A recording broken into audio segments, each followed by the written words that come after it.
When I was first here at Westchester, I think it was 1998, my first contact with Will was through his guitar, which he handed me so I could play some sing and play some Robert Burns songs at Poets Cabaret that we used to have. I found out after that, and as Dick mentioned at the reading last night, that Will is a terrific musician and has a marvelous voice.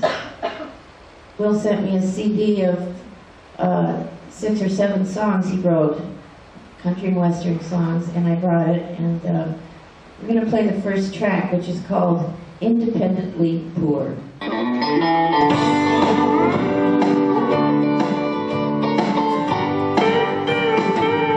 Lost my job down at the factory when they moved the plant to Mexico.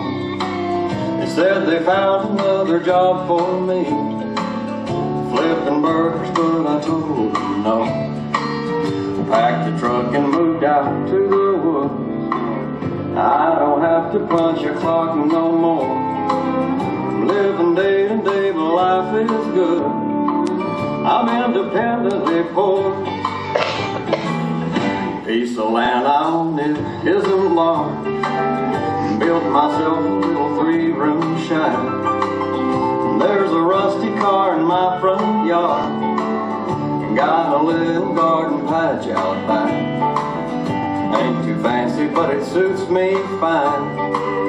Everything you see is all paid for. Got no money worries on my mind. I'm independently poor. Got everything I need here in my backwoods world.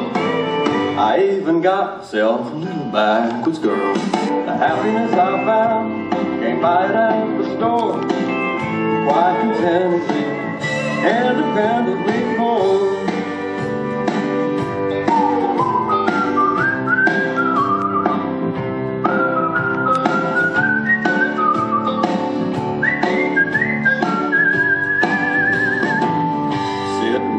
Porch the other night, sipping homemade from an old brown jug, picking guitar by lantern light.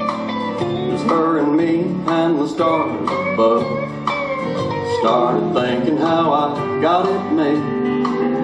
I don't even have to lock my door. I'm living life the way the good Lord said. I'm independently poor. Got everything I need here in my backwoods world. I even got myself a little backwoods girl. The happiness I found, can't buy it at the store. I'm quite contentedly, independently poor.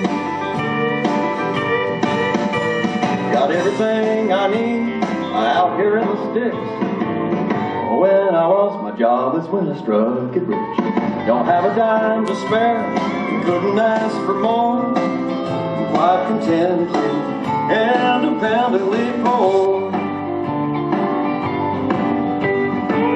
I'm quite contentedly, independently poor.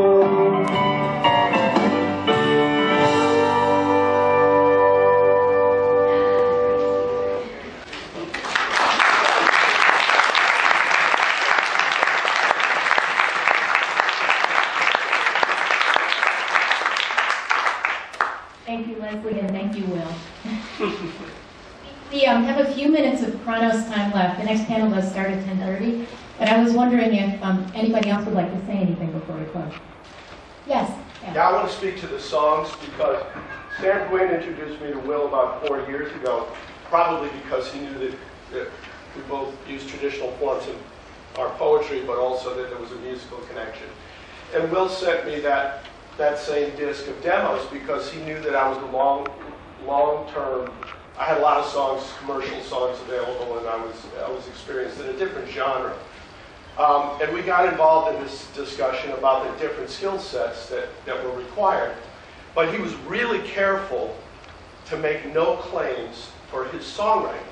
He really said that he didn't take it seriously. He wanted he thought it would be an easy way to make some money if he could kind of score in Nashville, and that would, that he wouldn't have to live by the sweat of his brow in quite the same way anymore. And I listened to the demos, and of course he was incapable of writing hack work. And so there was always in each of the songs something that in commercial terms could be developed, but was also deeper. And I did my best to encourage him to take himself more seriously as a songwriter in the way that he felt himself as a poet. And I was never able to get him to do that. He just kept passing it off his side. He just couldn't find his heart there as being at the center. And I really hoped, because I hoped to have a long time to work on him, to get him to maybe see his heart there as well in his music. And now I don't think we're going to get to do that. So I just wanted you to know that though we've seen the two sides of him, he would never allow that the same depth resided in both places. Well, I would like to say just make a very brief comment about Will.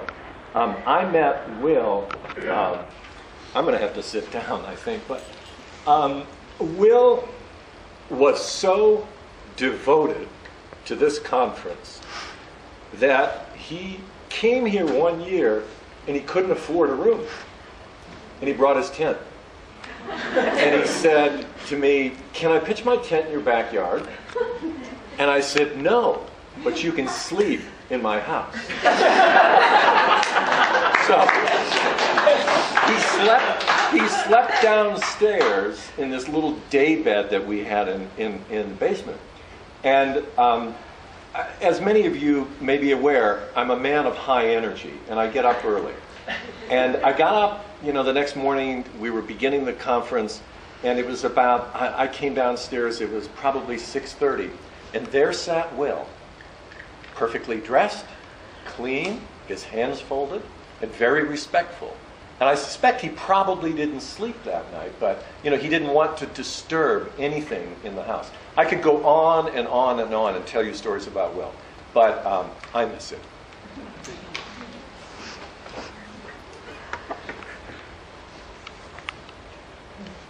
Probably stop here, but again, thank you all for coming.